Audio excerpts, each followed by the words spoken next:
বাংলাদেশকে তারা গত 16 বছরে করোনা ভাইরাসের মতো আক্রান্ত করে লুটে পুটে ছিন্নমূলের মতো করে ছেড়ে চলে গেছে, ঠিক একইভাবে এই ৩৩ লক্ষ পুঁজিবাজার বিনিয়োগকারী পরিবারকে রাস্তায় বসিয়ে দিয়ে বছরে বছরে $16 বিলিয়ন করে লুটপাট করে ইউরোপ আমেরিকাতে হাজার হাজার কোটি টাকা দামের সম্পত্তি, বাড়ি গাড়ি, টেনিস কোর্ট তৈরি করেছে।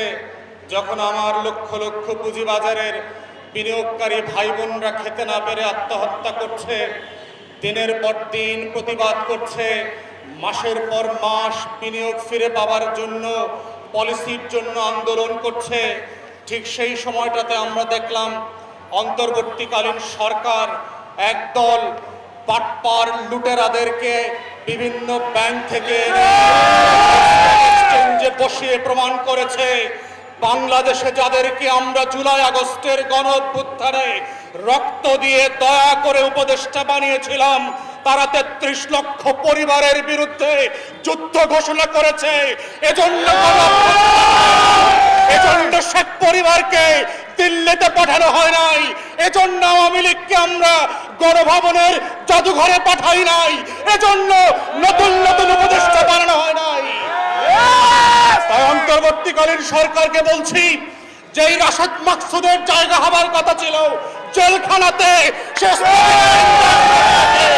যে একের পর এক ব্যাংক লুট করে ব্যাংকগুলোকে তামা করে দিয়েছে, ৩৩ লক্ষ মানুষের অভিভাবকত্বের দায়িত্ব এই ডাকাতের হাতে আপনারা কিভাবে তুলে দিলেন? এই মানুষের সিদ্ধান্ত হতে পারে না।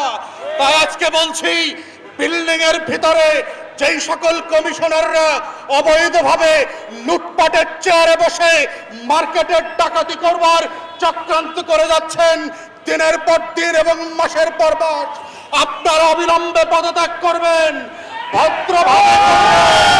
ভদ্রভাবে করে দুদকের মামলায় পুলিশের কাছে আত্মসমর্পণ করবেন।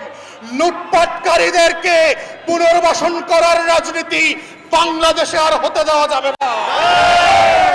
তাই আমাদের বক্তব্য খুব পরিষ্কার, বাংলাদেশে পুঁজিবাজারে বিনিয়োগকারীদের পক্ষ থেকে বারবার যে যৌক্তিক দাবিগুলো করা হয়েছে, আমরা দেখতে পাচ্ছি অর্থ উপদেষ্টা এবং অন্যান্য বাণিজ্য উপদেষ্টা থেকে শুরু করে এগুলোকে ছেলে খেলার মোয়ার মতো করে নাচনি বুড়ির মতো করে খেলছেন।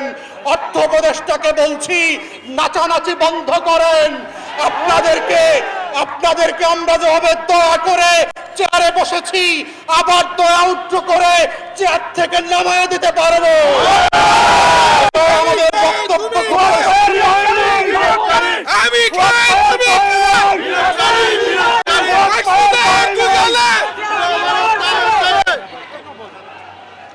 আমরা খুব পরিষ্কার করে অন্তর্বর্তীকালীন সরকারকে বলছি, যেটা বারবার করে বলেছি, ৩৩ লক্ষ পরিবার এবং বিনিয়োগকারীর পক্ষ থেকে আপনারা অবিলম্বে একটা স্বাধীন তদন্ত কমিশন করবেন।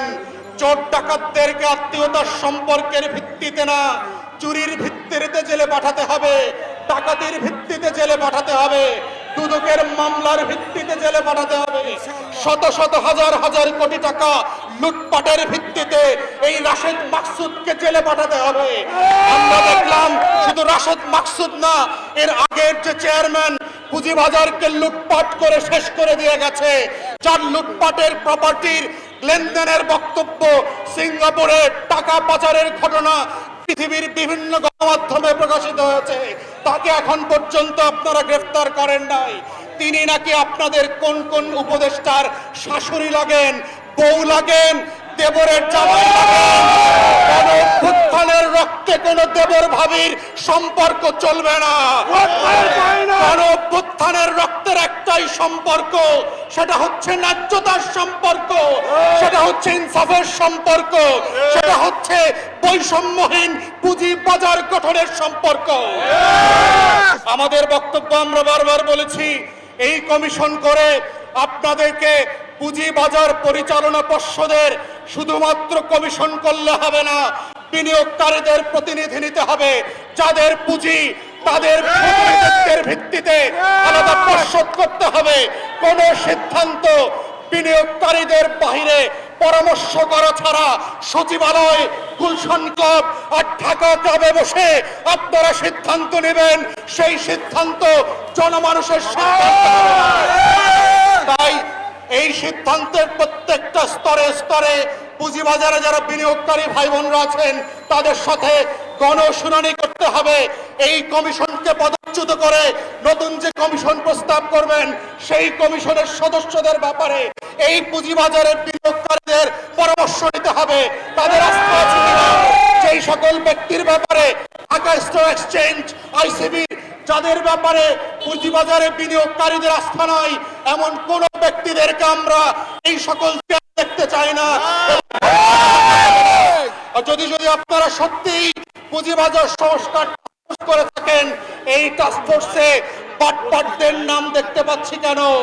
যারা বিভিন্নভাবে ফোর্স সেল করছে, লুটপাট করে দাম বাড়ায় এবং কমায়, সেই সকল ব্যক্তিদেরকে দিয়ে সংস্কারের নাটক আমাদেরকে দেখাবেন না। ওই সংস্কারের নাটক আমরা মানি না। অতএব যে টাস্কফোর্স করা হয়েছে, ফোকাস গ্রুপ করা হয়েছে, ইতিমধ্যে আমরা দেখেছি পুঁজিবাজারের বিনিয়োগকারীরা এই ফোকাস গ্রুপের ব্যক্তিদের ব্যাপারে তাদের ক্রেডিবিলিটি এবং সততা নিয়ে প্রশ্ন তুলেছে। ফোকাস গ্রুপে দেখতে চাই না, আমরা নতুন আস্থাবান সদস্য চাই, যাদের ভিত্তিতে, যাদের পরামর্শে, যাদেরকে পদস্থ করলে পরে পুঁজিবাজারে লক্ষ লক্ষ বিনিয়োগকারীরা আবার ঘুরে দাঁড়াবে, আবার এখানে প্রফিট করতে পারবে, জীবনের শারীরিক মানসিক বঞ্চনা থেকে তারা রেহাই পাবে। অনেক বিনিয়োগকারী ফ্যাসিস্ট শেখ হাসিনার লুটেরা রাজ্যে তারা পুঁজিবাজারে সর্বস্ব হারিয়ে আত্মহত্যা করে এই সুন্দর পৃথিবী থেকে চিরবিদায় নিয়ে গেছে। সাথীয় বন্ধুরা, আজকে এই ফ্যাসিস্ট হাসিনার পতনের পর আমরা অনেক আশা পেতেছিলাম পুঁজিবাজার আবার ঘুরে দাঁড়াবে। আমি যদি আমার ব্যক্তিগত কথায় বলি, আমি যখন এই ফ্যাসিস্ট হাসিনা সরকারের আমলে আমার সমস্ত টাকা যখন কাগজ হয়ে গেছিল তখন আর বিনিয়োগ করার সামর্থ্য ছিল না, কিন্তু এই ফ্যাসিস্ট হাসিনা সরকারের বিদায় করার পর আমি আবার নতুন করে পুঁজিবাজারে বিনিয়োগ করেছিলাম। ঢাকা সিকিউরিটি এক্সচেঞ্জ কমিশনের চেয়ারম্যানের দায়িত্ব দেওয়ার পর আজকে পুঁজিবাজারে কি অবস্থা দাঁড়িয়েছে। সাথীয় বন্ধুরা, আজকে এই নতুন এই যে সরকারকে আমরা ফ্যাসিস্ট হাসিনার বিরুদ্ধে আন্দোলন করে 16টি বছর পর যখন এই সরকার আসলো তখন আমরা ভাষা হারিয়ে ফেলি, আমরা কার বিরুদ্ধে কথা বলবো, আমরা কথা বলতে পারি না। আজকে যে সমাবেশের আয়োজন যারা করেছেন তাদেরকে ধন্যবাদ জানাচ্ছি যে একটা প্রতিবাদ হওয়া দরকার, কিন্তু আবার এই সরকার কর্তৃকে রাখতে হবে। এই কারণে আমরা সরকারের বিরুদ্ধে কোনো কথা বলছি না, এই সরকারকে টিকে রাখার জন্য, কারণ নতুন সরকার তারা অনেক ভুল ভ্রান্তি করতে পারে, সেই ভুলের খেসারত পুঁজিবাজারের বিনিয়োগকারীরা দিচ্ছে।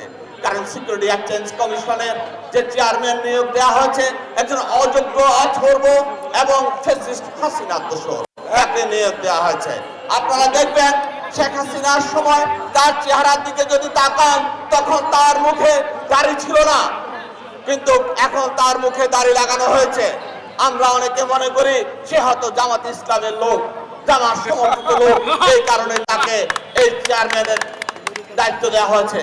কিন্তু আবার শুনলাম আমাদের অর্থ উপদেষ্টা অত্যন্ত সজ্জন মানুষ, অত্যন্ত দামি মানুষ, অত্যন্ত সৎ মানুষ, যিনি শেখ হাসিনার আমলে আমাদের বিনিয়োগকারীদের পাশে দাঁড়িয়ে অনেক সেমিনারে উনি অনেক কথা বলেছিলেন বিনিয়োগকারীদের পক্ষে। আবার যখন শুনি এই সিকিউরিটি এক্সচেঞ্জ কমিশনের চেয়ারম্যান হচ্ছে অর্থ উপদেষ্টার বন্ধুর মেয়ের জামাতা, তখন আমাদের ফুটে কান্না আসে, তখন বলতে ইচ্ছা হয় মা ধরণী দিদা হও, আমি তাতে প্রবেশ করি। বন্ধুরা, আজকে এই দুরবস্থা থেকে পরিত্রাণের জন্য এই সরকারের নিকট, আমাদের সরকারের নিকট আমরা দাবি জানাচ্ছি সিকিউরিটি এক্সচেঞ্জ কমিশনের চেয়ারম্যান খন্দকার রাশেদ মাকসুদকে অনতিবিলম্বে আজকে তাকে অপসারণ করে সেখানে নেওয়া হোক। অনেক আমি আপনাদের সাথে আমি বিনিয়োগকারীদের কাছে আজকে একটি কথা বলতে চাই। আপনারা জানেন ফ্যাসিস্ট হাসিনা সরকারের শেষ সময়ে আমাদের একজন বিনিয়োগকারী যিনি রাজপথে আন্দোলন ছিলেন, পুঁজিবাজার বিনিয়োগকারী ঐক্য পরিষদের যুগ্ম সাধারণ সম্পাদক নুরুল হক হারুন, সে কিভাবে ডিবির হারুন তাকে তুলে নিয়ে গেছিল আরো দুজন সহ, তাদেরকে 4 দিন ডিবি অফিসে রেখে কিভাবে মিডিয়া ট্রায়াল করে তাকে সন্ত্রাসী হিসাবে আখ্যায়িত করেছিল। আজকে আমরা যখন ওই মামলার আসামি আমিও ছিলাম, আরো 24 জন ছিল, যখন এই সরকার আসে সিকিউরিটি এক্সচেঞ্জ কমিশনের চেয়ারম্যানের নিকট গিয়েছিলাম, কারণ আমাদের এর মধ্যে আসামিদের মধ্যে একজনের একটা পুলিশ ক্লিয়ারেন্স সার্টিফিকেট অত্যন্ত জরুরি, কারণ উনি ইমিগ্রেন্ট হয়ে বিদেশে চলে যাচ্ছেন তার পরিবার সহ। কিন্তু পুলিশ ক্লিয়ারেন্সের জন্য এই মামলাটি প্রত্যাহারের জন্য খন্দকার রাশেদ মাকসুদের নিকট গিয়েছিলাম। সে আমাদের সাথে দেখা না করে যিনি আমাদের বিরুদ্ধে মামলা দিয়েছেন তার সাথে উনি আমাকে কথা বলতে বলেন, তখন থুতু মেরে চলে আসছি। সাথীয় বন্ধুরা, আজকে পুঁজিবাজার যে অবস্থায় দাঁড়িয়েছে, শেখ হাসিনার একই কারণ চলছে। আমার মনে হয় এই সরকারকে ব্যর্থ সরকার হিসাবে পরিগণিত করার জন্য খন্দকার রাশেদ মাকসুদ, আবু আহমেদরা ওনারা কাজ করে যাচ্ছেন। আজকে আর কি কথা বলি ভাই, আপনারা একটু ধৈর্য সহকারে শুনুন। আজকে আমরা কি শুনলাম, আমাদের একজন উপদেষ্টা বলেন বেক্সিমকো 16টি কারখানা বন্ধ করে দাও।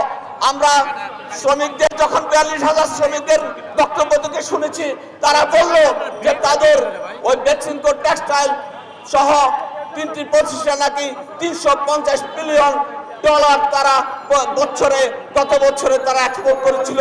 যদি এক্সপোর্ট করে থাকে, অতীতে সালমান যে ব্যাংক লুট করেছে, এখন তো সালমান নাই, এটার মালিক বিনিয়োগকারীরা।